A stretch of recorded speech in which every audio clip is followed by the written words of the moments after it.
students, welcome again to an exciting educational video today. This is Dr. Luisito Masanga at your service. Shout out and thank you very much to those students from Luzon, Visayas, and Mindanao who are faithfully and consistently watching my educational video. To these students, a warm round of applause to all of you. Mabuhay! Today we are going to discuss and study about guerrilla marketing strategy. Our learning outcomes at the end of the educational video, students will be able to understand what is this concept and principles of guerrilla marketing and why is it called guerrilla marketing and many more. To start with, so in other words, when we, the word guerrilla, as we are aware of, is a sort of, a war, a conflict between two nations, or these are, a form of strategy during wars wherein, some Filipino guerrillas were fighting against the Japanese. But of course, the concept of guerrilla is the element of surprise. All right? So here, guerrilla marketing was a concept, a theory, a principle that was authored by J. Conrad Levison way back in 1984.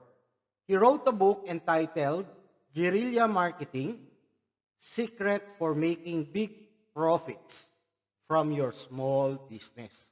So in other words, guerrilla marketing, according to Conrad, was a concept, a principle, a technique, a strategy, wherein this set of strategies and techniques executed by unconventional means and that achieved their goal through ingenuity and creativity instead of a high investment on advertising space. So in other words, guerrilla marketing is in the form of promotional strategy. And the purpose of promotion is communication to our target audience, target market, target segment. So in other words, guerrilla marketing is a subset of advertising. It's a subset of promotion, wherein we want to influence, we want to persuade, we want to educate our target audience to know more about our brand. And this technique is very unconventional because it uses our creativity. It uses our imagination of trying to, bring the information about our brand to the public. So that is guerrilla marketing, and it also encompasses the element of surprise. Same with the guerrilla tactics, those during World War. So the guerrilla is more on the concept of element of surprise. And this is the concept also of guerrilla marketing, the element of surprise, no? That your target segment will, get wow when they see your creativity, when they see your advertising. Let's move forward. We have many types of guerrilla marketing. And one is outdoor guerrilla marketing.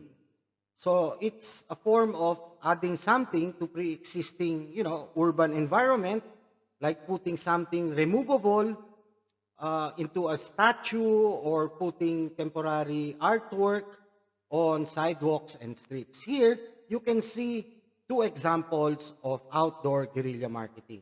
And one is a very popular food chain, which is a global company called McDonald's. You can see that McDonald's implemented an artwork. It's like a pedestrian lane on the street. No? The pedestrian lane color is yellow, which is, according to the uh, traffic code. And you can see that it symbolizes like a French fries. So there you go. No, it is really creativity, ingenuity. It's you can really see that element of surprise that uh, how can this company thought of putting this kind of artwork on the street? Wow, fantastic, awesome.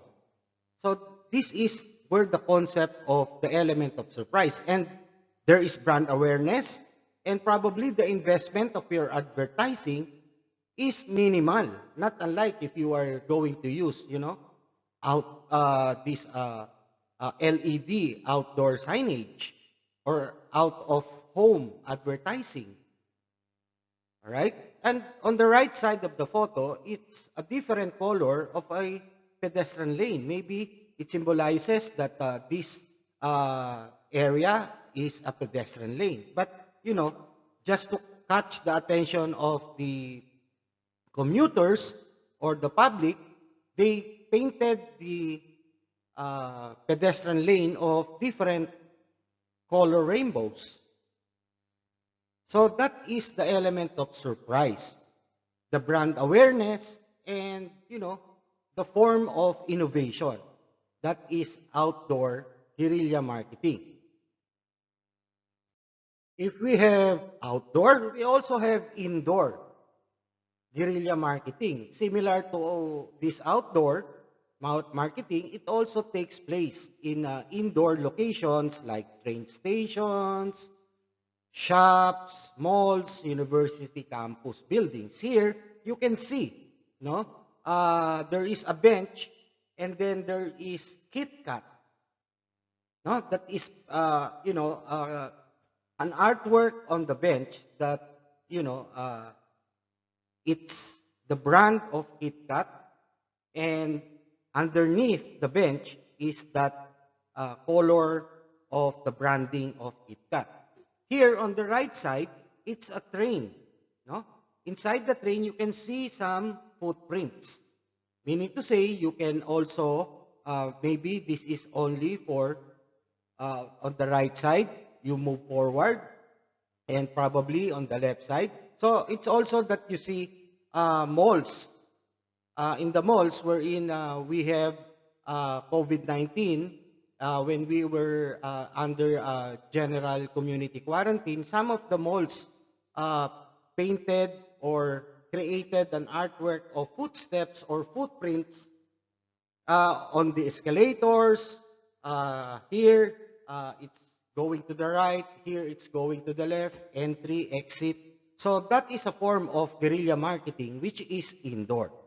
Very creative, and you want really to express your brand, wherein there is again the element of surprise. Why did KitKat, McDonald,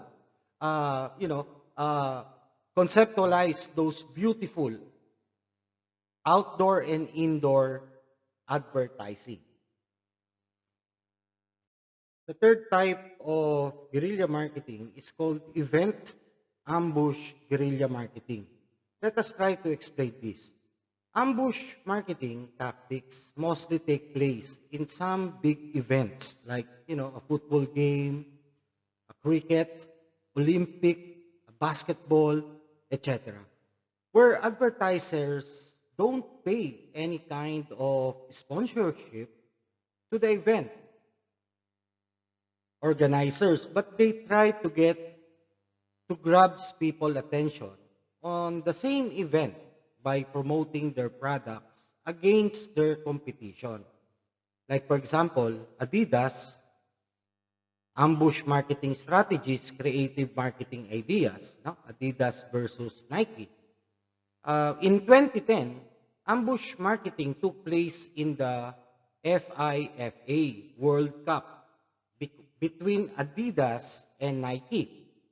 Nike created different types of business strategies to promote its products in the FIFA World Cup.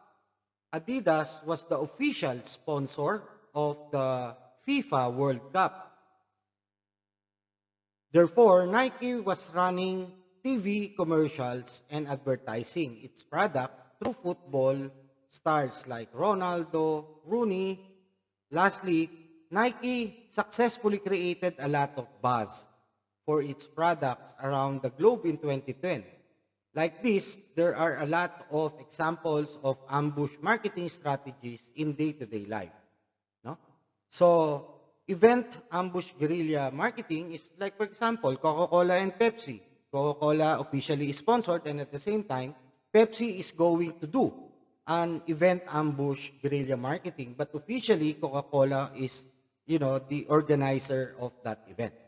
All right, so it's again leveraging the audience of an in-progress event, like a concert or a sporting game, to promote a product or a service in a noticeable way, usually without permission from the event sponsors. Like, for example, this one, no? Nike, the logo of Nike is going to be, smashed to Adidas, where Adidas is very small. It really tries to portray that Nike is very big than Adidas, and Nike can outperform Adidas in any way. So this is how this guerrilla marketing artwork is going to portray the mind of the consumer. Okay? The fourth one is experiential guerrilla marketing. All of the above. No? It could be outdoor, indoor, event ambush, but executed in a way that requires the public to interact with that brand. So that's why it's called experiential guerrilla marketing. There is an experiential event that, you try to engage the consumers. Here you can see some photos of liquid ink eraser that was, placed on the street, an outdoor guerrilla marketing that tries to tell that the pedestrian lane was, painted by the liquid eraser. Very nice. Another one is this one, a bus that there is an artwork of an anaconda constrictor, trying to emphasize that that the this anaconda or python is trying to squeeze in the bus. This is being done also here in the Philippines by some BPO companies. They are, creating some advertising of their company and, collaborated with some bus companies, right? Also in taxis. No? Here you can see that there's a waiting shed, but it was decorated like a microwave oven or a toaster for that matter. Okay? So you can see the different knobs on top of it. Very nice. So there is an element of surprise that portrays your brand to your audience. Another one here is Tubleron. No? Look at that. It's an outdoor guerrilla marketing that portrays the chocolate on the lawn of this building. So thank you for these references. These are our references for this tutorial video. And thank you very much again for listening. Thank you for liking, subscribing my channel. Till next time, keep safe everyone. Thank you for listening.